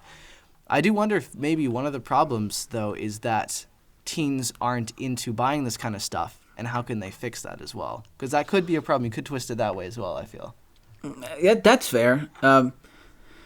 Like the way I see it, I don't think I don't think the teen market is big enough to, like, they're so volatile as well. Like they're so trend heavy, and predicting those trends is like it's hard. Like let's take the Minions as an example. Lego made, like, they thought the Minions was going to be a big hit, so they made the sets. You know, the pandemic happened, everything got switched. By the time the film came out, the sets were gone. Thing is, I don't think teens were going to buy a Minion set, even though it was a big trend. Teens were not going to buy the Minion set, right? Yeah. And from what I know, Minions merch in general does not sell. It sells good, but it doesn't sell good enough. Yeah. That's why I can still find I've still like seen Minions or Despicable Me 3 Mega Block sets on some shelves. Not recently, but I've seen them. I took more video. recent times. I took video of one of them. 'Cause I was like, this is so weird because they had the, it was, I think it was 2021. They had the Minion set on shelves, and they also had the Despicable Me 3 Mega Bloks ones. I see. But Funny. Yeah, no, I see what you're saying. It's difficult. I think one of the issues as well is that Lego can sometimes be a bit out of touch. I'm just also sometimes at least, and I do wonder as well though how many like actual teens they get in for playtesting or opinions as well. I don't know. Very little. I'd think so. Yeah. And also because it's like Lego takes so much, like a Lego theme takes so long to make. That does, yeah. And like especially like original themes take about 3 years Right. and then licensed themes probably take about 2. Because like you have your phases. You have your conceptualization, you have your prototyping, you have your manufacturing, and so it's just like there's then you have marketing. That's another like whole thing, and sometimes a line. I think a really good example is Angry Birds. Probably should have been good if it came out 3 years earlier. Yeah. It was really big until just people were not interested. Mark. Yeah, both for the film and the Lego sets. Yes. But yeah, no, like you definitely see like and that's kind of why I feel Lego is like they're focusing mostly on licenses that they're proven licenses. They're not like new licenses or like Marvel and Star Wars and I mean they've definitely taken risk with Avatar and Sonic, but Avatar is still hit or miss because I still think Avatar sets should have been for adults because kids are not buying Avatar or not buying Avatar toys. But with Sonic, I think they just hit the gold mine with Sonic, and it's one of those things where like a new Sonic show was coming out. It was the best time to jump in. New kids were going to be into Sonic because there are fans that want it, but getting the actual kids in earlier that will, because like teens getting new teen fans is hard. And keeping teen fans is also hard. So what Lego decides is, why not get younger kids in, right? True. I think one of the things they've tried to do, though, which is what they did with LegoCon as well, is to stop them from, when they get to about, like 11, 12, 13-ish, to stop them from getting out of it in the first place. I think, like, LegoCon and a lot of their more recent endeavors have been kind of to try to stop the Dark Age coming.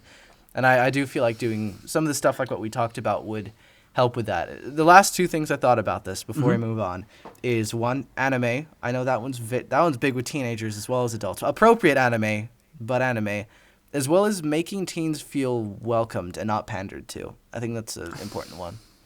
Like making them feel like it's okay for them to enjoy this stuff, like they did with Bionicle. I mean that's one, but I just like going back to the anime point.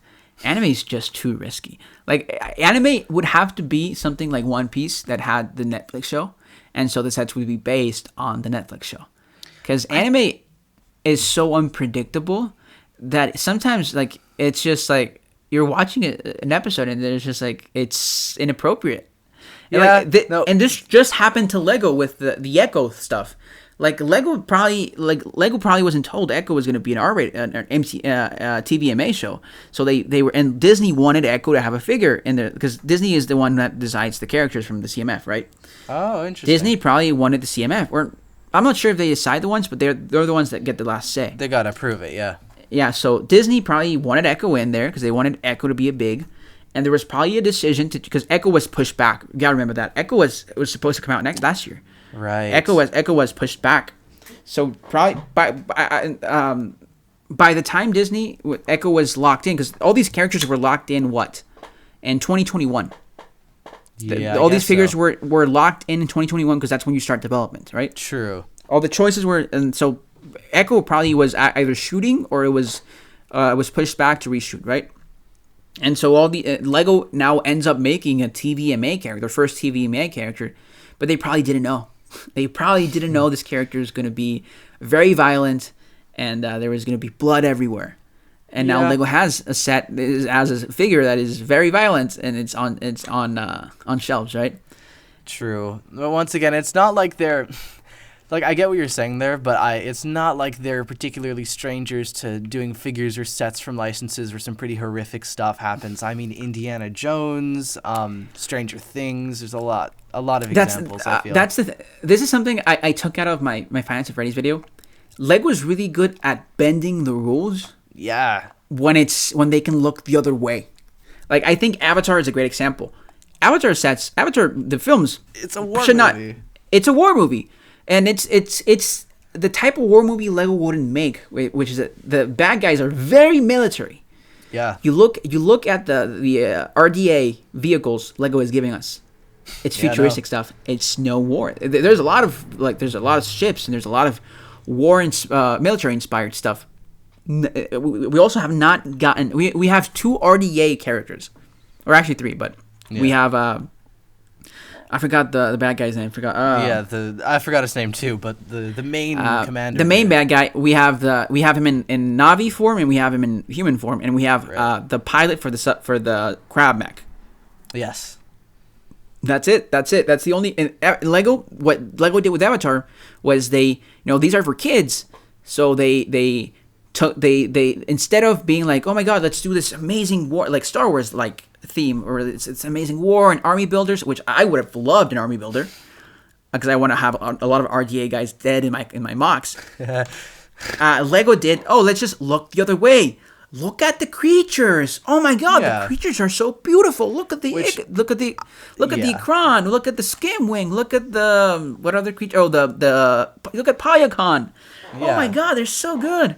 Have you seen the new Payakon? And that the marketing is all about the creatures and the world. I mean, fair enough, because that is one of the biggest draws to Avatar, I feel. It is, yes, but that's the thing. Lego, like, just close one eye and they're just looking the other way. Yeah, absolutely. That's why I feel like they could do this stuff, but they often make it.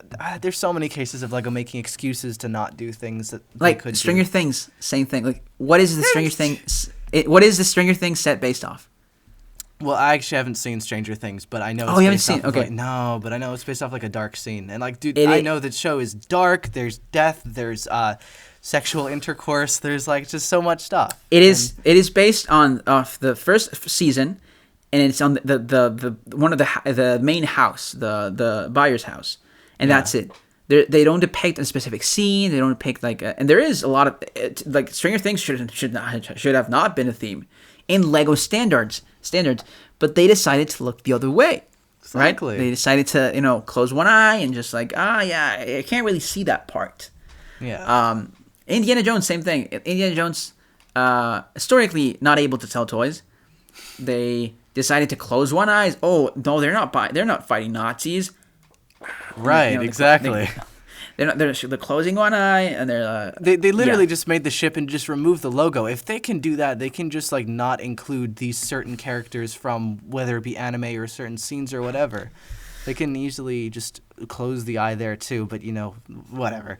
I feel like it would be a great draw, especially the ones that are more, I guess, youngish. So I know there's an issue with like Pokemon right now. I know they can't do that for licensing reasons, but things like things like My Hero Academia, where that was a lot more slightly younger focused and things like that, I feel like could have been good, but hey. I don't know. Like for me, like my dream Lego anime is Full Metal Alchemist. I love Full Metal. Yeah. I've had dreams of Lego making sets. Yeah. It's not gonna happen. For one, it's not relevant. It's not relevant enough. No. And that's the thing about anime. No anime is ever relevant enough in Lego's time, because maybe it's really good. Like I think the My Hero Academia is like My Hero Academia was when was its peak? 2017, 2018? Around that time, yeah. The thing is, it still has a rabid fan base. Most anime does. That's a thing. There's a difference between fan base and peak. Ninjago has a rabid fan base. It's not its peak. No, it's not. That was 2012. That was 2012. Exactly. That was 2012. They tried to have a new peak in 2017. Yeah. Not it. And so like in Lego's time, when something is popular enough to make a set, it means they're probably too late if they didn't have it in the back before that. True. That's why I partially feel like it might be worth their efforts to try something as innovative as like Bionicle again. Not redoing Bionicle necessarily, though that would be cool, but something like that. But the thing that I feel, at least, and I mentioned this in the previous episode as well, is the reason we're not seeing as many more interesting things from the group, it's more just relying on licenses, is that, like you said as well, they don't have any more competition. They're not in financial struggle. They're not about to go bankrupt, so there's no need to really push the creativity. I mean, the designers, yes, but the corporate side, there's no need to take risks because they're fine. So why risk losing some money here if you could just do the thing that you know works already? Design-wise, Lego's at its peak. Lego sets have never been better. No, they're amazing. Creatively, the ideas and the concepts they use are very generic. Yeah, there's some standouts, like once again, there's definitely standouts. Ninjago, Dreams, but like it's not absolute. But like no, even if you look at like something like Monkey Kid, like the new sets coming out, they're rumored to be mechs. You know, there's a rumor there's a smaller monkey mech. We just got a monkey mech last year, and we got a monkey mech 3 years ago. Like I love Monkey Kid. I'm disappointed because I wanted more. Give me something cooler. Don't give me the same thing that is proven to be successful. Right. Because that's what these teams at the end of the day start feeling like. They start feeling like you know what sells.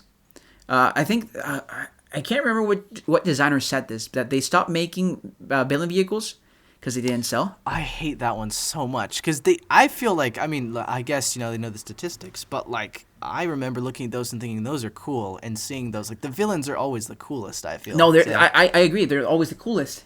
Here's the thing. They always, like the villains vehicle sold poorly because were always the more expensive sets. If you make them a really cheap, because what were the cheap sets? Were the hero things, yeah. The hero things. If you make something cheap, people will buy it.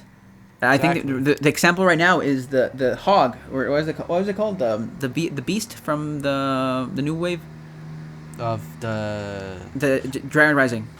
Oh, the Imperium dog thing. Yeah. Yeah, that thing. I don't remember the name. I have it here. Imperium something hound. Yeah. That hound. Yes. Hog. No, but like yeah, hog. No, the Imperium hound. That's a great set. Yeah. Well, that's not a great set, but it's a really good army builder. It's really cheap. And it's good to get kids into it. From what I've heard and from what I've seen, that's the one set that sells out. Interesting. Because it's cheap. It has really good characters. The reason villain sets did not sell well is because they didn't have the characters. Ninjago has become a very character-driven line. Oh, yeah. Kids will only buy the sets with the characters they want. Crystallized. I did not buy any crystallized sets because I just wanted the characters. I did not care for the sets. I have one set. Haven't built it. It's the Crystal King. Yeah. Oh, that's a good one. You should build it. I don't have space. Oh, I get that, yeah. I want to build it. I don't have space for it. But that's the thing. It's like, that's the thing to me. It's like Lego is very analytical, but sometimes their analytics is because the product just wasn't. The product probably was really good. The concept wasn't the best. I see this a lot with Marvel. Yeah. And this is not a dig on the creative director of Marvel. Like, I don't want this to be like a dig on him. The direction of Marvel right now is very much exploitative and safe. Yeah. What do I mean by that? Let's make a scene of the 3 Spider-Man. Everyone wants that. Yes. But let's make it as affordable. Let's just don't go out of the way with it. Let's make it as just a head. Let's make it cheap. Let's make it something people can buy. Now fans are complaining because they wanted the whole thing. Yeah. Right? At least half of it.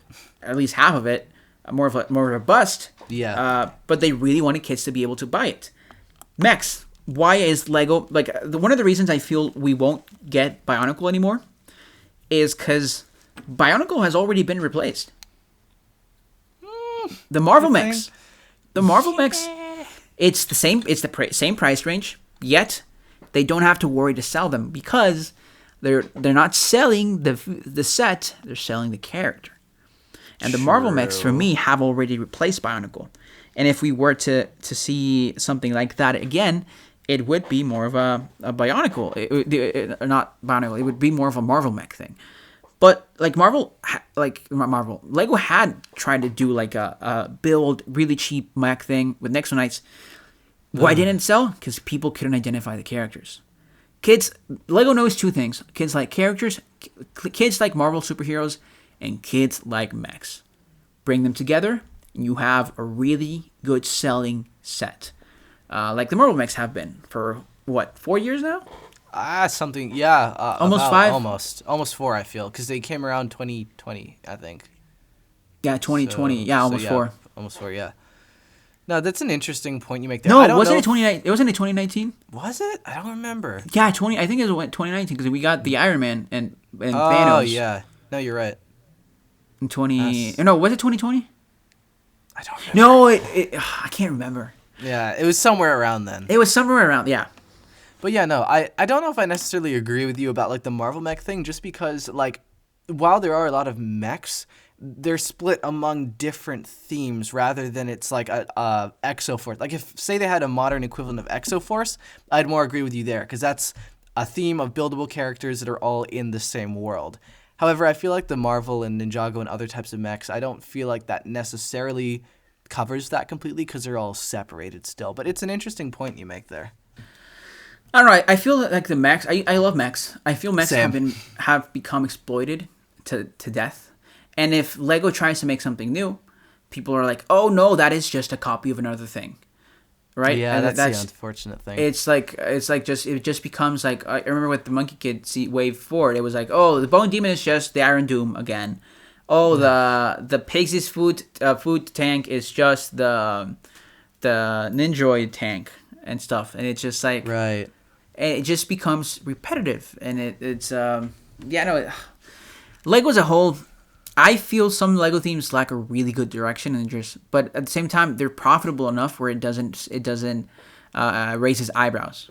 Yeah, no, it's a very complex thing that I think is it's just very complex. I was gonna say though, what do you think about let me know if you can't talk about this because I know you're in Masters, but what do you think about the Bionicle 2025 rumor?